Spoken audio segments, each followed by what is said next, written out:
Nesse vídeo vamos ver como foram as questões da prova da primeira fase da 7ª Olimpíada Brasileira de Biologia. Essa prova de 30 questões começa com um texto falando sobre os fios de cabelo de Napoleão, um fio de verdade, a causa da morte de Napoleão Bonaparte jamais foi esclarecida. Bom, mas o texto continua, falando que em algum momento alguns pesquisadores fizeram ali alguns estudos, analisando, a estrutura ali dos cabelos do, suponho que seja o cadáver de Napoleão, e perceberam que ele tinha ali um conteúdo, uma quantidade de arsênico nos fios de cabelo dele. Isso indicaria um potencial envenenamento, como uma potencial causa de morte de Napoleão seria, portanto, um possível envenenamento. Claro que os estudos não provam nada, mas o texto é usado para introduzir o tema, do fio de cabelo como sendo ali um material que consegue preservar, conservar por muito tempo algumas informações interessantes sobre o estilo de vida da pessoa. O nosso cabelo, em outras palavras, ele revela o que nós fizemos no verão passado, ou há milhares de anos no passado, Enfim, cada fio é um retrato em miniatura de seu dono. Ele retém por milênios, as substâncias que um dia circularam pelo sangue. Questões ali nutricionais, até mesmo substâncias tóxicas, como o texto coloca, E também coloca aqui no final os fios de cabelo sendo utilizados mais recentemente, para testes antidoping, exames de parentesco, paternidade, etc. E na questão 1, ela já diz o seguinte: o uso de fios de cabelo na detecção de contaminação por mercúrio é bastante comum em rios da Amazônia, porque, letra A, seu uso no garimpo contamina a água e os peixes. E de fato, uma pesquisa rápida no Google, ou no Google Scholar, você consegue encontrar vários artigos desse jeito aqui, ó, teores de mercúrio em cabelo e consumo de pescado de comunidades ribeirinhas na Amazônia brasileira, região dos Tapajós. É bem comum encontrar estudos nesse tipo aqui. Introdução: o mercúrio é um elemento químico considerado não essencial a qualquer processo metabólito. Enfim, reconhecido por seu potencial tóxico, ele é capaz de bioacumular, aqui ó, bioacumulação, nos organismos e biomagnificar, a biomagnificação, através da cadeia alimentar. Temas interessantes da ecologia aqui, já sendo tratados logo no primeiro parágrafo do artigo. Eles dizem que uma das vias de exposição ao mercúrio na Amazônia é através da ingestão de alimentos, aqui a gente pensa no pescado, contaminados, etc. Em algum momento aqui ele vai falar também sobre a questão da mineração, Nesse parágrafo aqui, ó, na região dos Tapajós, os índios em amostras de cabelo configuram uma exposição permanente, sendo o pescado da região a fonte dessa exposição, A poluição ambiental nesse local foi resultante tanto do despejo de mercúrio metálico decorrente da garimpagem, então garimpo de ouro, como de outras fontes também. Então, assim, um artigo interessante, é interessante, assim, quem quiser saber mais sobre a metodologia, de determinação do mercúrio nos fios de cabelo. Vou colocar um link para quem quiser ler mais na descrição. Questão 2, uma questão bem objetiva e simples, A principal proteína formadora do cabelo é a queratina, Isso aqui é quase senso comum. 3. Um mito popular comum é que depois de mortos, nossas unhas e pelos continuam crescendo. Analise as seguintes hipóteses. Então, hipótese 1. Após a morte cerebral, algumas células do corpo podem permanecer vivas. Logo, mesmo que por pouco tempo, as unhas podem crescer. Isso aqui é verdade, não acho que seja mentira, não. É possível que por uma fração de tempo depois que a pessoa morre, o metabolismo continue, Mas assim, muito brevemente mesmo após a morte. E nesse intervalo de tempo pode ser que a unha cresça de algum microcentímetro, Não acho que isso aqui seria impossível, não. 2. A desidratação dos tecidos corpóreos pode gerar aparente crescimento da unha. Então, assim, não o crescimento da unha em si, mas a desidratação do tecido em volta da unha, Ali nos dedos, poderia levar a uma impressão óptica, uma ilusão óptica, vamos colocar assim, de que a unha estaria maior, mas não porque a unha cresceu, mas sim porque o tecido diminuiu. E a 3 diz o seguinte: vasos sanguíneos da epiderme continuam fornecendo nutrientes à pele para a produção das unhas. Bom, a epiderme, ela não é vascularizada, A derme é vascularizada, então a epiderme ela não tem assim esse aporte de sangue, por vasos sanguíneos. Ela recebe os nutrientes, porque ela tem ali uma zona de comunicação, mas aqui estaria errado a construção da frase, porque os vasos sanguíneos não estão na epiderme. Portanto, nessa aqui eu diria que apenas a unha 2 estão corretas. Eu vou explorar um pouquinho esse tema aqui das unhas, Vou mostrar um artigo super legal. Um artigo curtinho, mitos médicos. Ele faz aqui uma lista de mitos, que, enfim, ao longo do tempo a humanidade foi acumulando, E que, na verdade, assim, clinicamente falando, não tem um fundamento científico. Então, por exemplo, pessoas deveriam beber pelo menos 8 copos de água por dia. Leiam um artigo, tá? Eu só tô colocando aqui o que eles colocaram aqui como sendo mitos, mas eu não tô querendo dizer aqui que a água não seja importante, beber água é muito importante. Mas tem uma coisa dos 8 copos de água por dia, Eles vão, assim, tentar trabalhar em cima disso aqui. Nós só usamos 10% do nosso cérebro. Isso aqui é um mito claro, A gente tem que entender que, claro que a gente não usa só 10% do cérebro, e a gente usa todo ele, obviamente, Bom, aqui esse terceiro aqui é que me interessava, ó. Cabelos e unhas, continuam crescendo após a morte. E ele vai falar um pouco mais ou menos na linha do que a gente discutiu lá, na questão, Então, assim, como eu falei, aquele negócio lá da água, aquilo lá é super importante, a pessoa não pode também, né, ignorar, negligenciar a ingestão de água, né? É porque muito daquela água que eles colocam, né, tá já incluída, assim, na comida que a gente come, né? A comida preparada, ela já tem ali uma quantidade de água, e essa água que tá na comida já seria incluída naqueles 8 copos de água, né? Não é que a pessoa tem que beber 8 copos de água, mas enfim, bebam água. E aqui na questão das unhas, ele toca naquele assunto lá da desidratação, né? Desidratação do corpo, dessecação dos tecidos, né? Retração da pele ao redor, né? Da região ali das unhas. Isso poderia levar ali a uma impressão, né? De que uma ilusão de ótica aqui, ó. Ele usou esse termo mesmo, que a unha estaria maior, mas enfim, né? Enfim, é só um textinho assim básico assim de discussão, nada muito profundo, por isso que eu recomendo a leitura. E no que se refere ao estudo da histologia, eu costumo usar dois livros, principalmente, que são os que eu mais gosto, porque eu usava na época da faculdade, né? Então acabaram ficando assim no meu repertório, na minha biblioteca particular. Um deles é esse aqui, o Junqueira e Carneiro, Histologia Básica, Texto e Atlas, 12ª edição. Não sei se é a última edição, mas pra mim assim é suficiente, porque tudo que eu preciso tem nele, né? E o outro eu vou mostrar a seguir. É esse aqui, Tratado de Histologia em Cores, 2ª edição, Gartner e Yatt. São dois livros muito bons.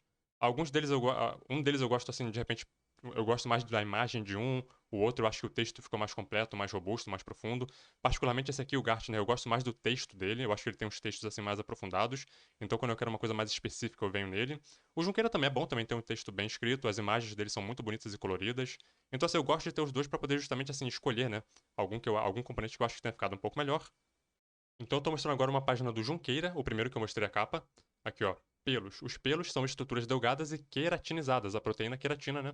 Como sendo ali um constituinte tanto de pelos quanto de unhas, diga-se de passagem. Eles têm uma seção os dois têm a mesma uma seção, né, no capítulo que fala de pelos e em seguida de unhas. As unhas são placas de célula também queratinizada, então a queratina também sendo uma proteína importante ali na formação da unha.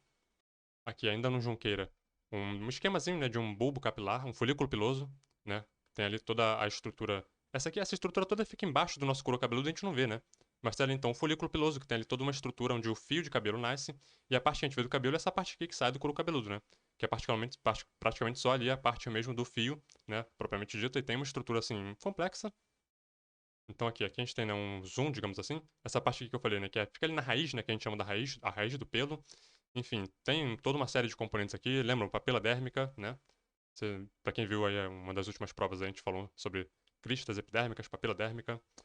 E aqui é a estrutura do pelo, né? Tem uma medula, um córtex e uma cutícula, né? Tem um revestimento, uma cutícula. Tudo isso aqui é bem rico na proteína queratina.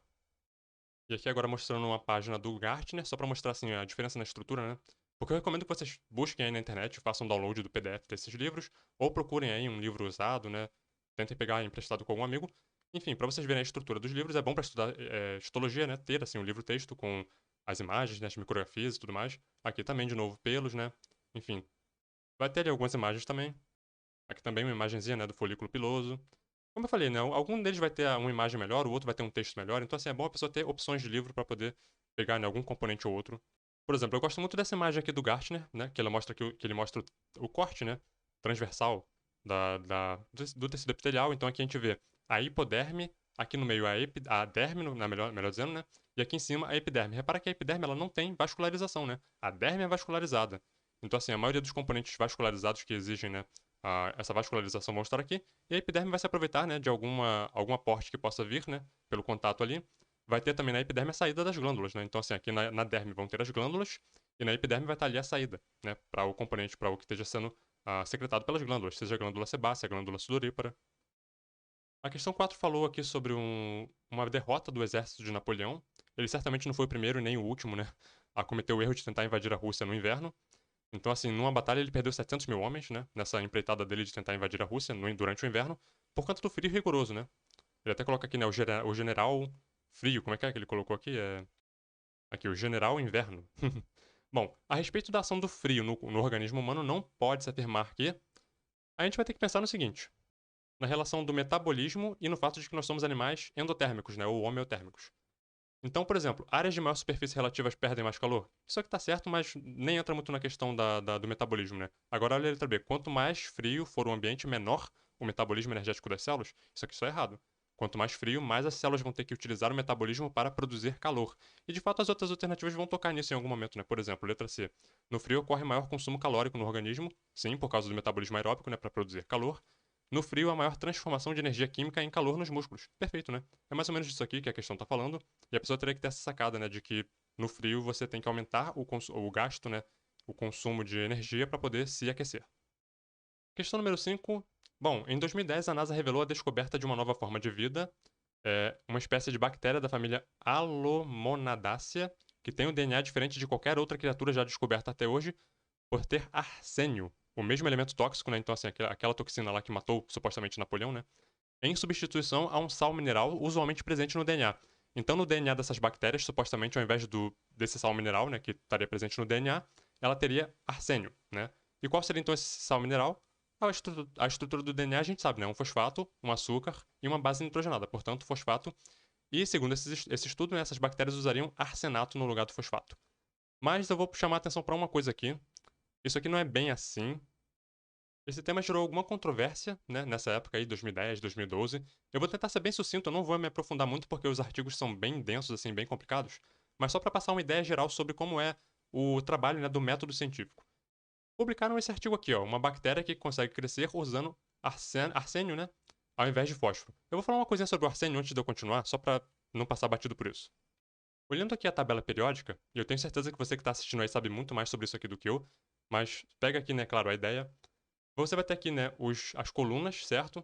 E vão ter famílias, né, que eles chamam, né? Tem a família do, sei lá, do carbono, do nitrogênio, do oxigênio. Eu gosto de química, mas assim, esse negócio de tabela periódica é uma coisa que, né, me cansa um pouco. O ponto é, repara aqui, onde tem o fósforo, né, no grupo aqui do nitrogênio, você tem o fósforo e logo embaixo tem quem? O arsênio, certo?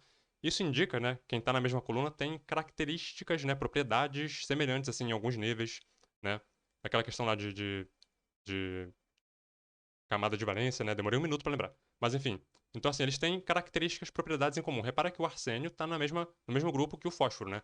Então, assim, você poderia esperar, né, que algumas moléculas, por exemplo, o fosfato e o arsenato, tivessem também características bem parecidas. Dito isso, então, eles publicaram, né, com o apoio da NASA, eles publicaram esse artigo aqui, falando que tinha essa bactéria, então, que adorava arsênio, né? Que usava ali o arsenato, né? Aqui, ó. Nossos dados mostram evidência que o arsenato, né, uma moléculas de arsenato sendo utilizadas no lugar de fosfato, que é o elemento que geralmente está ali, né, na estrutura do DNA. E, enfim, eles falam sobre como isso é uma coisa assim groundbreaking, né, uma coisa assim que mudaria toda a nossa concepção sobre a evolução e tudo mais. Alguns pesquisadores depois tentaram pegar a metodologia deles e reproduzir e não conseguiram. Isso gerou alguma polêmica ali. Vou mostrar o outro artigo, só para mostrar que isso aqui foi publicado na Science, que é uma pesquisa, que é uma revista, né, um periódico muito importante na ciência, revista Science, com o apoio da NASA, olha só, né, programa de pós-doutorado, né, com apoio ali com fundos da NASA. Só para mostrar isso, agora vamos ver o próximo artigo. E aí, na época, 2 anos depois, né, a Nature publica isso aqui, né? Não é bem um artigo científico, é mais assim como se fosse um artigo, né, de discussão, né? Estudos, né, desafiam a existência de vida, né, baseada em arsênio. Então, principalmente essa pesquisadora aqui, Rosie Redfield, ela foi bem enfática, né, em refutar aquilo lá. Ela tentou reproduzir aquilo lá e não conseguiu, e ela foi bem, assim, contundente nas críticas àquele artigo. E, enfim, ela fala sobre, assim, ela não encontrou arsênio em nenhum lugar no DNA daquela bactéria. Ela tentou reproduzir a mesma metodologia, né, da forma assim, mais fidedigna possível. Mas assim, isso gerou toda uma discussão, né? Porque aí os autores originais defenderam, né, a posição deles, defenderam a metodologia deles. E isso gerou toda ali uma discussão, né? Ficou um imbróglio durante um tempo. E a ciência é assim, né? A ciência é assim, você pode colocar, você publica uma coisa, você faz uma pesquisa, e você pode ter certeza que alguém vai olhar aquilo e vai tentar te refutar, né? Porque assim, é a diversão que esse povo tem na vida, é tentar refutar, dizer que alguém está errado. Mas no meio dessa confusão toda, quem ganha somos nós, né? Porque a gente tem certeza que tudo que é publicado na ciência, se tiver errado, eventualmente vai aparecer que está errado. E a gente pode confiar no método científico como sendo algo que realmente aproxima muito a gente do que é a realidade. Nunca é a verdade, mas é muito próximo da realidade pelo fato de que você pode, sabe, refutar. Se tiver errado, você pode ir lá e negar aquilo e dizer está errado. Diferente de outras iniciativas humanas, né, que, enfim, são muito subjetivas, né? Você tem que acreditar, né, enfim, faça pensamento positivo. Não, a ciência não é assim, não. A ciência é você tem que estar certo e a sua metodologia tem que ser robusta. E depois de ampla discussão, chegaram à conclusão de que aquelas bactérias, na verdade, assim, se você colocá-las no meio com fósforo e com arsênio, ela vai querer muito mais o fósforo do que o arsênio, né?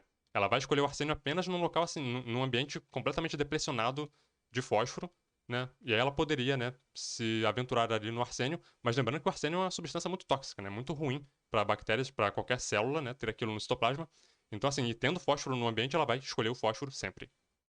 As questões 6 a 9 vão estar aqui baseadas nesse texto, né? Homem pode ter sido curado da AIDS com transplante de células-tronco. Era um paciente, né, chamado de paciente de Berlim, né? Ele, basicamente, sim, ele tinha leucemia e ele precisava receber um transplante de medula óssea, né, para tratar a leucemia. Sendo que ele também tinha HIV, né? Ele tinha a AIDS. Então, deram para ele um transplante com algumas células de um doador que era imune ao HIV. Ele tinha uma mutação genética que conferia a ele resistência natural ao vírus HIV. Então, esse cara que tinha o HIV e tinha também leucemia recebeu essas células resistentes, né, ao HIV. E com o tempo eles foram percebendo assim que nos exames, né, não aparecia o vírus no sangue dele. E eles deram ele como tecnicamente curado. Não estava curado mesmo, né, porque o vírus podia continuar em algum tecido ali que não dava para chegar, né, por exemplo, o tecido nervoso, cérebro, etc. Mas assim, tecnicamente, operacionalmente, eu não sei qual é o termo que eles usaram, curado, porque assim, a concentração de vírus no sangue ficou praticamente indetectável. Se o tema te interessou muito e a minha explicação não foi muito boa, eu vou colocar um link para esse texto aqui, porque é um texto que fala mais ou menos o que eu falei lá, só que fala de uma maneira melhor, né? Esse aqui foi o médico que realizou o transplante, né? Isso aqui já tem um tempo já, isso aqui não é novo não, tá? E basicamente eles vão falar aqui mais ou menos sobre aquilo ali que eu falei brevemente, né? A questão assim de que você não pode realmente, né, dizer que ele estava curado, mas certamente foi um avanço interessante, né? No sentido assim de buscar alternativas para o combate ao HIV. Inclusive, uma das reticências deles em relação a essa metodologia é o fato de que o risco de morte, né, durante esse procedimento é muito alto, e basicamente eles só recomendariam esse tipo enfim, de procedimento, né, para um paciente que já estivesse realmente assim num estado, enfim, né, praticamente dado como terminal, por exemplo, pacientes que estão com leucemia, né, avançada e que precisariam receber um transplante, mas eles não recomendariam isso aqui para qualquer pessoa. Dito isso, questão número 6, no processo de destruição do sistema imunológico do paciente, são destruídas as principais células-alvo do HIV. Essas células são classificadas como. Bom, a célula, né, que o HIV vai infectar, geralmente, né, preferencialmente os linfócitos TCD4, que são também conhecidos ali como os leucócitos, né, que são as células ali do sistema imunológico que tem, né, os linfócitos, né, que vão estar ali atuando em diversos momentos ali na defesa secundária, né, defesa adaptativa. E nesse caso aqui, especificamente os linfócitos TCD4 ou linfócito T helper. 7. A AIDS é uma virose que aflige a maior parte dos países do mundo. Marque a alternativa abaixo que contenha somente viroses. Bom, fácil, né? Só a pessoa pegar aquilo que só é provocado por vírus. Dengue, ok. Febre amarela, ok. Gripe A, ok. Influenza, né? Certíssimo. Questão número 8. O uso de células-tronco adultas apresenta vantagens e desvantagens. Em relação ao uso, né? Enfim. Em relação, né, às células embrionárias. Indique a alternativa que indica uma vantagem de utilizar células-tronco adultas, por exemplo, a possibilidade do mesmo indivíduo ser doador e receptor das células-tronco. Então, assim, o organismo adulto, né, vai ter ali umas partes que vai ter células-tronco, por exemplo, a medula óssea, né? Então, assim, nesse sentido, você pode doar, né, tecido para você mesmo. E você vai ter ali um índice de aceitação muito maior. Você pode também escolher, né, doadores de pessoas adultas mesmo, que tem ali uma proximidade, um parentesco maior com a pessoa, né, para poder fazer esse transplante. Diferente das células embrionárias que são retiradas de embriões, né, que geralmente ali não chegam nem sequer a nascer, né, ou enfim, de algum componente ali do cordão umbilical e tudo mais, mas aí é uma outra história. Basicamente aqui a letra A estaria correta. Questão 9. Células tronco induzidas são células adultas que, mediante desdiferenciação, podem gerar outros tecidos. As células mais usadas nessa técnica são os fibroblastos, que já permitiram em laboratório a formação de neurônios. Então, fibroblastos geralmente ali, né, da mesoderme, né, e os neurônios da ectoderme. Bom, essa diferenciação é inovadora porque, como eu falei, fibroblastos da mesoderme e neurônios da ectoderme, portanto, são células geradas por diferentes folhetos embrionários. Para quem ficou interessado na técnica, eu vou colocar esse artigo aqui, o link para ele na descrição, que eu acho que é exatamente assim o artigo que inspirou aquela questão lá, porque é de 2010 também, né? Conversão direta de fibroblastos para neurônios funcionais, né? Por fatores de, enfim, aqui eles vão falar, ó, a diferenciação celular, né, é tido como um processo irreversível, né? Mas trabalhos recentes têm mostrado que fibroblastos humanos, né, podem ser reprogramados para um estado pluripotente, né, com a combinação de 4 fatores de transcrição. Então, assim, a metodologia gira em torno disso, né? É um texto complicado, mas quem quiser ler vai ter um link aí na descrição. Tem uns esqueminhas aqui explicando mais ou menos a metodologia, né? Eles pegam um embriãozinho, tiram todo o tecido nervoso, selecionam ali algumas células específicas, né? E fazem ali todo o tratamento, né? Pra fazer a reprogramação e tudo mais. É um negocinho bem complicadinho. Para as questões 10 a 12, teve aqui um textinho, né? Falando sobre acidentes nucleares, né? Em Fukushima. Enfim, segundo o comunicado, esse organismo apontou que seu sistema de vigilância descobriu isótopos radioativos de iodo 131 e, sobretudo, césio 137, enfim, né, nesses elementos aí que teriam se dispersado. Questão número 10. O iodo radioativo pode ser letal ao ser humano. Seu grande acúmulo no organismo humano ocorre principalmente no caso na tireoide, onde vai ter ali a produção dos hormônios tireoidianos T4 e T3, tiroxina e triiodotironina. Para quem tá tentando estudar fisiologia, tem muito material na internet, né? Sem dúvida. Mas para quem quer uma coisa assim mais profunda, né, e mais robusta, eu recomendo o livro Tratado, né, de Fisiologia Médica de Gitton e Hall. Esse livro aqui é uma bíblia, né, para, enfim, quem estuda fisiologia. Pessoal da medicina, todo mundo deve ter uma cópia desse livro aqui, ou PDF, né? Quem estuda, enfim, biomedicina, enfermagem, biologia, veterinária, todo mundo em algum momento vai ter que pegar esse livro aqui, porque ele realmente, assim, ele é a bíblia da fisiologia, e tudo que você pode pensar de fisiologia vai ter nele. E eu vou tentar nos próximos vídeos, assim, trazer, né, um pouco do conteúdo dele, para enriquecer um pouco o vídeo. E eu vou mostrar aqui agora, como a gente tá falando de tireoide, né, vou mostrar um capítulo que ele fala exclusivamente sobre isso. Olha aqui, ó, unidade XIV14, né? Endocrinologia e reprodução. Então, aqui, ó, vários capítulos nessa unidade, né? Introdução, endocrinologia, hormônios da pituitária, né, da hipófise, e o controle pelo hipotálamo. Esse capítulo aqui, ó, hormônios metabólicos da tireoide. Vamos dar uma olhada nele. Mas antes, olha só que maneiro. É disso aqui que eu gosto de livro texto assim que traz essas coisas, olha só. Uma tabelinha, deixa eu voltar lá. Uma tabelinha com a glândula, né, que, enfim, produz algum hormônio, o hormônio, funções desse hormônio e a estrutura química. Então, por exemplo, o hipotálamo, né, produz ali uma série de hormônios, hormônio do crescimento, etc. Aqui, ó, o hormônio do crescimento, um hormônio peptídico, sabe? Hipófise anterior, pituitária, né, enfim. Tabelinhas são muito legais para a pessoa ter ali uma síntese, né, um resumo de coisas que ficam às vezes muito espalhadas no livro, né? E a pessoa tem aqui um local, assim, um aglomerado de informação super útil e super conveniente para a pessoa estudar de forma objetiva, assim, essa coisa só dos hormônios endócrinos, né? E aqui, o capítulo 76, enfim, os hormônios da tireoide, né? Ele faz toda a introdução, fala um monte de coisa interessante. Tem que tirar um pouquinho do zoom aqui. Tem imagens aqui que eu achei interessantes para mostrar, que é a questão do iodo. Que é essa aqui, ó, a biossíntese, né, dos hormônios tiroidianos e tudo mais, ó, a partir da tirosina. Eu acho que eu já até comentei sobre isso num vídeo passado, mas é sempre bom tocar de novo, né? Ó o iodo aqui, ó, tá vendo? Iodina, né? A iodinase, pegando a tirosina e quebrando, aí transformando em monoiodotirosina, né? Aí depois diiodotirosina, eventualmente aqui triiodotironina, né? E a tiroxina. Esse aqui é o T3, triiodo, né? 13 iodos. 2, 3 iodos. E aqui é a tiroxina, a tetraiodotironina. 2, 3, 4. Só para mostrar o iodo, né, se acumulando na tireoide na função ali de compor os hormônios tiroidianos. E ainda nesse mesmo universo de fisiologia nuclear, no acidente nuclear de Chernobyl, o estrôncio foi um dos principais contaminantes da chuva radioativa. Seu grande acúmulo no organismo humano ocorre principalmente no. Aqui já era uma coisinha mais específica. A pessoa teria que sacar isso aqui, teria que já ter lido sobre isso aqui em algum lugar, ou entender muito de tabela periódica, né? O estrôncio vai se acumular no osso. Vamos ver por quê. Voltamos para nossa tabelinha periódica por uma razão muito simples. Reparem aqui nessa segunda coluna aqui, berílio, né, magnésio, cálcio. Cálcio é um dos componentes, é o principal componente dos ossos, certo? Quem é que está logo embaixo do cálcio? Estrôncio. Então, assim, eles têm propriedades em comum, portanto, o estrôncio pode fazer a vez, né, de cálcio se acumulando no tecido ósseo. E aproveitando que eu estou com o Gitton e Hall aberto aqui ainda, aqui na página 981, já quase lá no finalzinho, né? Aqui, ó, sals ósseos, enfim, como se eu soubesse ler inglês. Bom, os depósitos cristalinos, né, na matriz óssea são compostas principalmente por cálcio e fosfato, né? Ele fala aqui também sobre magnésio, sódio, potássio, carbonato, também presente, né, nos sais ósseos. Estou lendo livremente assim, embora não saiam muito no raio-x, né? Bom, essa habilidade também, né, de diversos íons de se conjugarem à estrutura óssea, né, cristalizando lá, se estende a muitos íons normalmente não, né, na estrutura do osso, como por exemplo estrôncio, né, urânio, pô, imagina urânio, plutônio, né, radioatividade altíssima, né, e outros elementos transurânicos, enfim. Mas ele fala um pouco sobre a questão do perigo da radioatividade, né. Mas enfim, pode rolar. Bom, então reparem aí, né, que é uma prova relativamente simples, né, aparentemente simples, mas ela traz uns temas assim bem densos às vezes.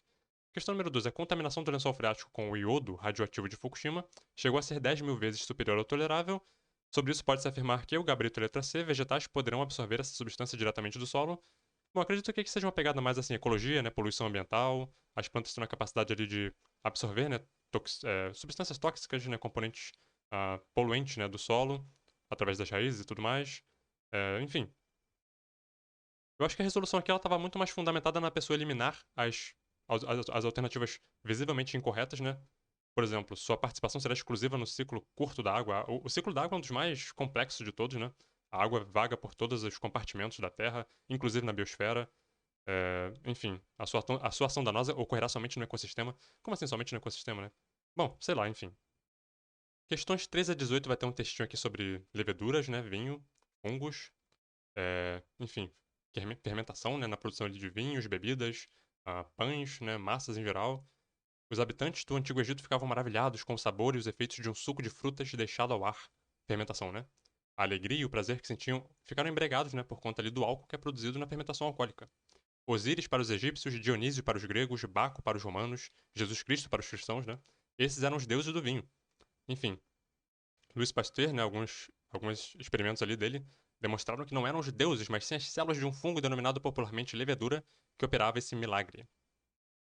Aí o resto do texto fala um pouco sobre o experimento que ele fez, né? Bom, 13. A fermentação alcoólica descrita no texto é característica comum em qual dos reinos abaixo? O gabarito letra C, fungi. É importante dizer que algumas bactérias, né, também fazem fermentação alcoólica, também podem ser utilizadas para esse fim. Portanto, o reino Monero também poderia ser, mas aqui é mais comum, né, quando ele coloca mais comum, o que é mais utilizado realmente na indústria para fazer a fermentação alcoólica são as leveduras, né, Saccharomyces cerevisiae, inclusive, portanto, fungos. 14. A levedura realiza a fermentação em um meio anóxico, sem oxigênio, né, no objetivo de manter a geração de energia nessas condições.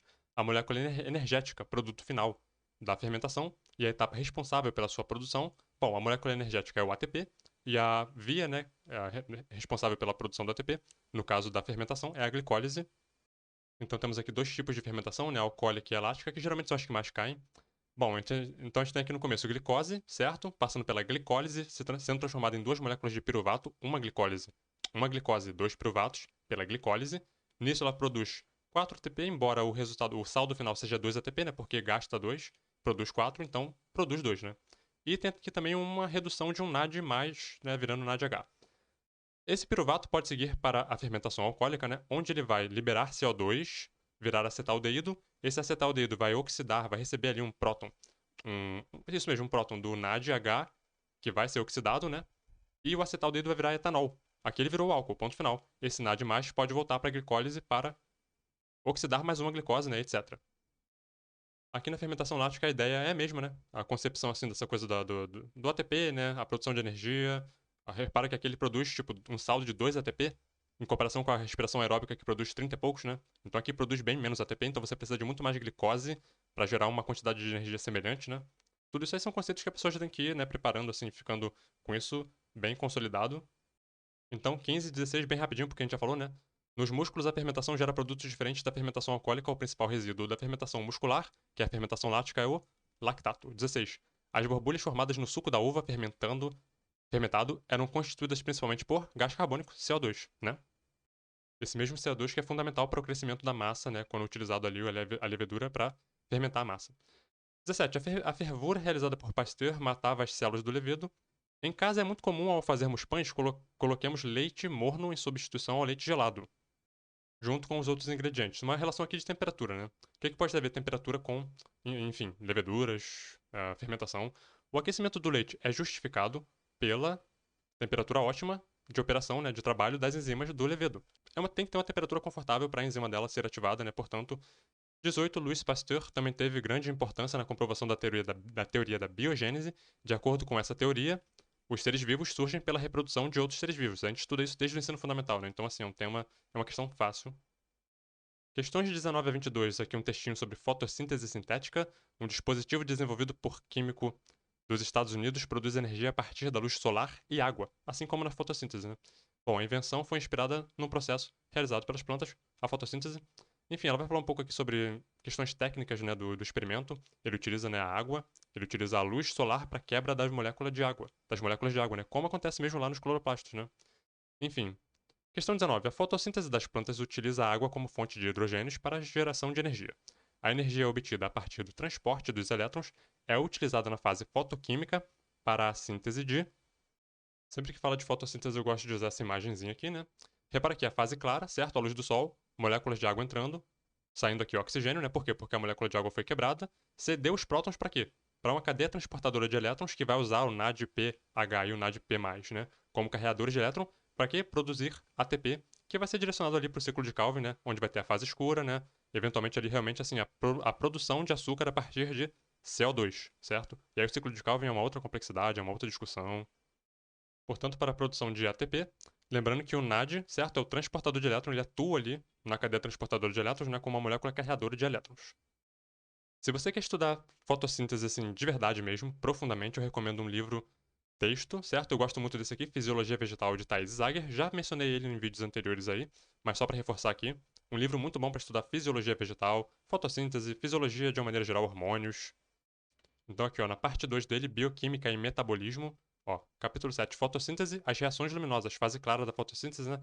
Tudo que vocês precisam saber aqui sobre fotossíntese, fase clara, fase escura, vai ter aqui textos fáceis de ler, figuras assim, né, para ilustrar, né, para ficar uma coisa menos abstrata. Recomendo muito utilizar livros de textos como esse aqui, especificamente esse aqui, dá para encontrar lá no Lib ou LibGen, né, como alguns pronunciam, para baixar livros, né, de forma gratuita. Fala pigmentos fotossintetizantes, a gente vai falar sobre isso daqui a pouco. Enfim, aqui, ó, transferência de elétrons na membrana do tilacoide. Aqui a luz chegando, batendo nos fotossistemas, né? Fotossistema 1, fotossistema 2. Muito complexo. A fotossíntese no ensino médio não chega nem perto disso aqui. Talvez um professor ou outro até mencione, né?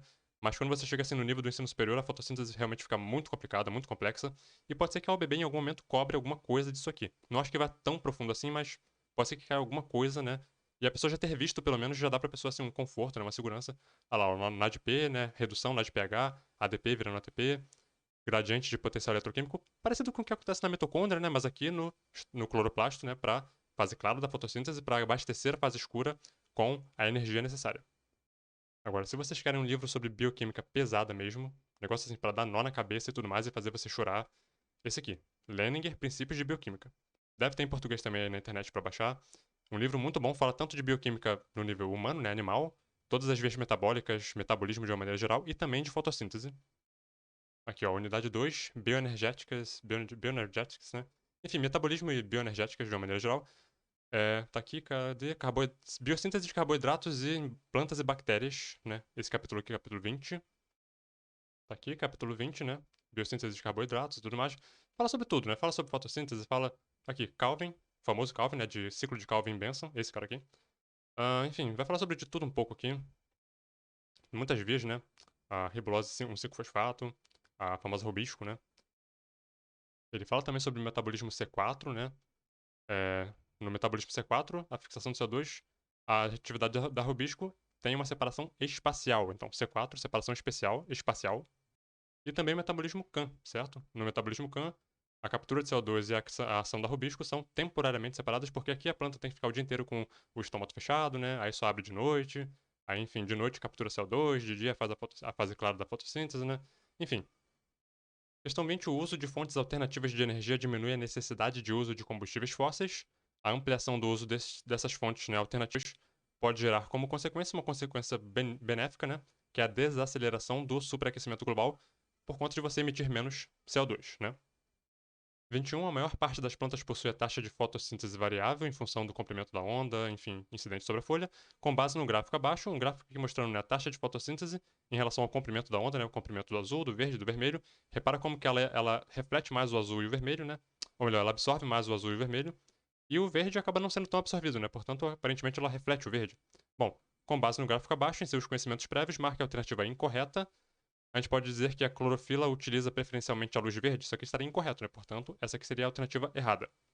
A clorofila, ela vai refletir, né, a luz verde, por isso que a gente vê a folha verde, né? Então, a clorofila absorve principalmente o vermelho e o azul, ok, né? Existem outros pigmentos, sem dúvida nenhuma.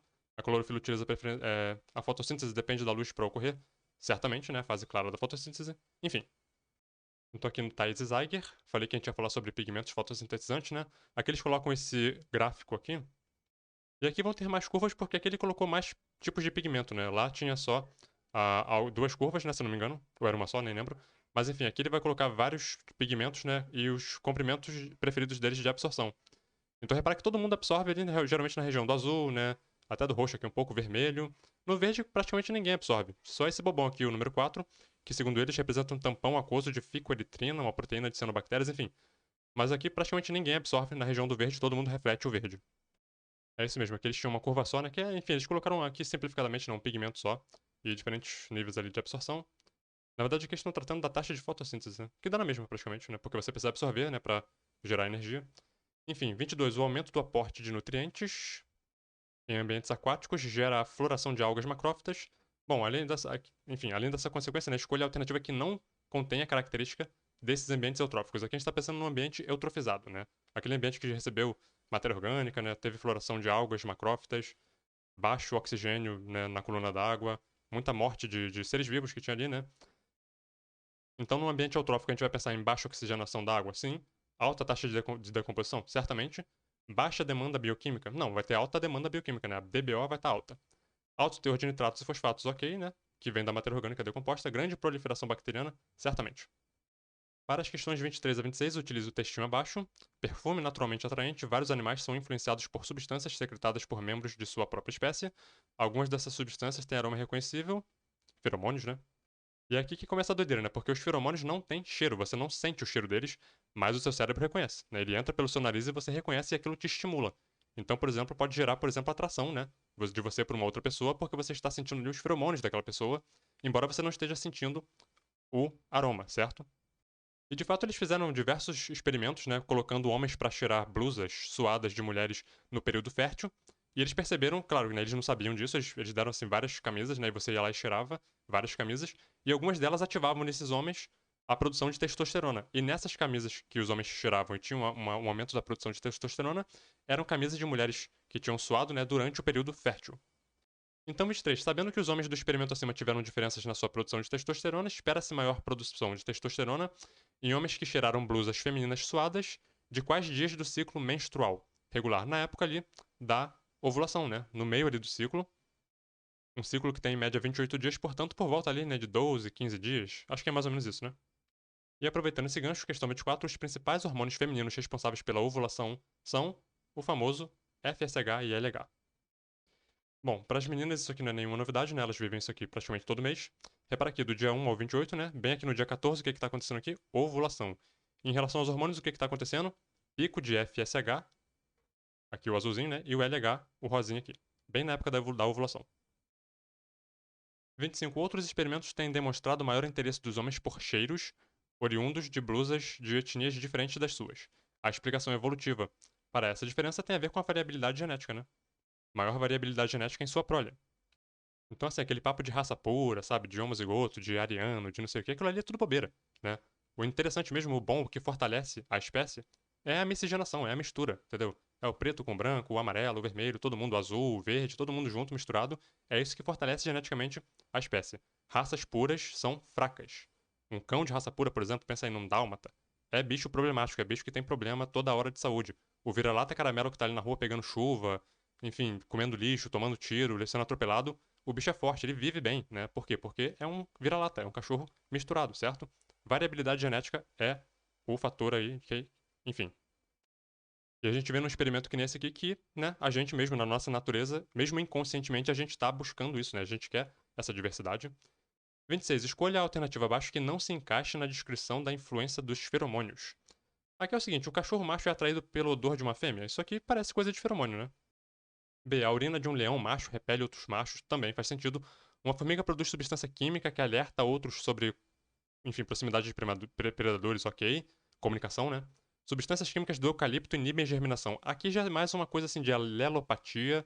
Eu não entendo muito isso aqui como feromônio, né? Parece mais assim, é uma comunicação química. Na verdade, não é bem uma comunicação, né? É meio que assim, Você mata quimicamente outros competidores, né? Outras espécies que estejam tentando germinar perto de você. É alelopatia, não é bem feromônio, né? Então, assim. Bom, questões 27 e 28 tem aqui um esqueminha do rim, né? Glândula adrenal. Queda da pressão arterial, sinalizando para o rim produzir renina, ativando ali a angiotensina, né? Que pode atuar tanto diretamente no aumento da pressão arterial, angiotensina, né? Anjo, vaso, né? Vasos, tensina, tensão. A angiotensina podendo também sinalizar através da adrenal a produção de aldosterona, que vai levar ali à retenção do sal, certo? Tudo isso aqui no sentido de quê? De aumentar a pressão arterial, certo? Então, assim, a queda da pressão sinalizou tudo isso para que, no final das contas, aumentasse a pressão. É um sistema de regulação. Então, 27, a figura mostra a importância dos rins na promoção da homeostase, o equilíbrio, né, do corpo. Marque a alternativa que descreva o papel do rim em destaque na figura. Controle da pressão arterial, né, através de toda essa sinalização aqui de hormônios. Então aqui é aquela imagenzinha que estava lá, só que agora coloridinha, né, com algumas informações a mais. Queda da pressão, renina, angiotensinogênio sendo ativado em angiotensina 1. E depois uma enzima convertora da angiotensina lá no pulmão vai transformar em angiotensina 2. Ela pode atuar direto no aumento da pressão arterial, ou pode sinalizar, né, na adrenal, para retenção de sal e aumento da pressão. Vou colocar um linkzinho, né, para quem quiser pegar. Isso aqui é um panorama geral, né? É muito bom ter isso aqui, né? Os detalhes, claro, pode pegar um GitHub, por exemplo, né, para ver, mas é uma coisa realmente muito complexa. É bom ter esse panorama geral aqui, né, para ter pelo menos isso no repertório. 28, em um dia quente, aumentamos nossa sudorese. Nessa situação, encontraremos no organismo alta pressão osmótica, ou seja, o sangue vai estar com muito soluto e pouco solvente, né, pouco líquido, né, vamos colocar assim. A gente está suando, né, está perdendo líquido, então vai ter muito soluto no sangue, alta pressão osmótica e produção de vasopressina, o famoso ADH, que é o famoso hormônio antidiurético, que vai evitar que você perca mais água ainda, né? Vai levar você a reter água para você, porque você está entrando no estado de desidratação. Portanto, o ADH vai entrar em ação e vai impedir que você perca mais água. Então tá aqui, ó. Algum slidezinho que eu roubei da internet, vou colocar link para ele na descrição. Alta pressão sanguínea osmótica estimula os osmorreceptores hipotalâmicos. Os osmorreceptores ativam as células neurosecretoras que sintetizam e liberam o hormônio antidiurético. Os impulsos nervosos liberam o ADH dos terminais axônicos da neurohipófise para a corrente sanguínea. Enfim, aí vai ativar lá nos rins, né, retém mais água, o que diminui a produção de urina, para a pessoa, né, não desidratar. E a baixa pressão sanguínea pode levar ao inverso de tudo isso, né? Tudo isso que aconteceu aqui, ao contrário, para a pessoa, enfim, né, fazer o inverso. Lembrando que aqui a gente está falando de pressão osmótica, né? Que é a quantidade de soluto, a razão é soluto solvente no sangue, tá? Isso tem que ficar bem claro. Questão 29 é um teminha bem batido também, a gente já falou muito sobre isso em vídeos passados. A figura abaixo mostra as aves classificadas como reptília. A justificativa para essa classificação é, então aqui tem o grupo, né, dos répteis, entre aspas, né, tartarugas, lagartos, cobras, aves e dinossauros aqui, todo mundo, né, formando um grupo monofilético. A razão para isso a gente já discutiu fartamente em outros vídeos. Podemos dizer que um ancestral comum originou, né, as aves e o que a gente chamava, né, de répteis. Tudo isso então seria, todo mundo descenderia de um mesmo ancestral comum exclusivo. Então temos aqui uma árvorezinha filogenética, né, peixes de nadadeira raiada, eventualmente amniotas, peixes pulmonados, né, eventualmente amniotas, aí vem aqui os tetrápodas terrestres, né, a partir de peixes sarcopterídeos. Então temos aqui os anfíbios, temos aqui uma linhagem, né, dos lagartos e das serpentes, né, os lepidossáurios. Temos aqui uma linhagem sinapsida que deu origem aos mamíferos. E temos aqui uma linhagem sauropsida que deu origem, né, aos lagartos e tudo mais. E a diversas linhagens, vamos colocar assim, de dinossauros, né? Dinossauros ornitíquia, saurópoda, terópoda e aqui os terópodas formando um grupo irmão com o que nós chamamos de aves. Podemos colocar aqui aves, dinossauros avianos, né? Será que seria um crime falar assim? Para a pessoa pegar logo de uma vez por todas, né, que dinossauros, que aves são dinossauros. Se você está acompanhando a série, você já deve ter visto esse livro, né? A Vida dos Vertebrados, Poe e companhia. Você já provavelmente baixou da internet ou pediu emprestado para algum amigo e já está estudando aqui vertebrados, né? Nesse livro aqui maravilhoso. E por fim, questão número 30, a figura abaixo ilustra uma possível relação filogenética entre diferentes vertebrados, um tubarão, um ictiosauro, réptil, né? E um golfinho. Então a gente tem aqui um peixe ancestral. Será que eu preciso ampliar isso aqui? Eu dei o meu melhor aqui. Bom, um peixe ancestral, certo? Dando origem ali a tubarões, certo? Tubarões modernos, né? Réptil ancestral, dando origem a ictiossauros. Então isso aqui que parece muito um peixe, né? Um réptil, né? Mamífero ancestral, então um tetrápoda, né? Terrestre, descendendo aqui de um ser ancestral, que no final das contas deu origem a um golfinho, que é um mamífero aquático. Então repara que na linhagem dos mamíferos, em algum momento houve um ancestral terrestre, né? Que saiu da água, habitou o ambiente terrestre, e depois, por pressões evolutivas, voltou para o ambiente aquático. E repara como que a anatomia, né? A morfologia deles, né? As adaptações são todas iguais.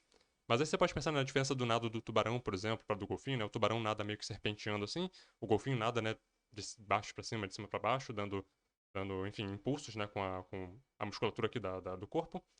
Enfim, inclusive a forma como o golfinho e as baleias, né, se movem é um indício, né, é um sinal do passado tetrápodo terrestre deles, né. Enfim, estruturas comuns como as nadadeiras desse grupo podem ser classificadas como são estruturas ali que têm uma origem evolutiva diferente, porém elas têm uma função semelhante, né? Então é meio que um caso ali de convergência evolutiva, né? A gente pode dizer que são características homoplásicas, né? São convergências evolutivas que levaram estruturas que não têm uma origem embrionária comum a terem um formato, né, parecido e função, inclusive, idêntica. Então tá aqui a estrutura da barbatana de um tubarão, um peixe condrict, né? Aqui como é que é a estrutura, né, por dentro da barbatana, como é que é. Não lembrem nada, né, os ossos, né, o esqueleto de um mamífero. E aqui, por outro lado, diversos grupos de mamíferos, né, ser humano, gatos, cavalos, morcegos e golfinhos, baleias, cetáceos de uma maneira geral, né, todos eles ali com homologia, né? Membros, estruturas homólogas, e não análogas, né? Homólogas. Os mesmos ossos, com forma um pouco diferente, porém a origem embrionária, a origem evolutiva, né? É a mesma. E função pode também variar, né? Por exemplo, o morcego utiliza esses ossos para voar. O homem utiliza para manusear objetos, né? O cavalo, o gato usam para, enfim, trotar, né? Dar aquele movimento. E a baleia, o golfinho, no caso, para nadar, né? Para fazer aquele movimento ali de aerodinâmico do nado. E com isso nós ficamos por aqui. Nos vemos no próximo vídeo para discutir a primeira parte da prova da segunda fase da 7ª Olimpíada Brasileira de Biologia. Até lá!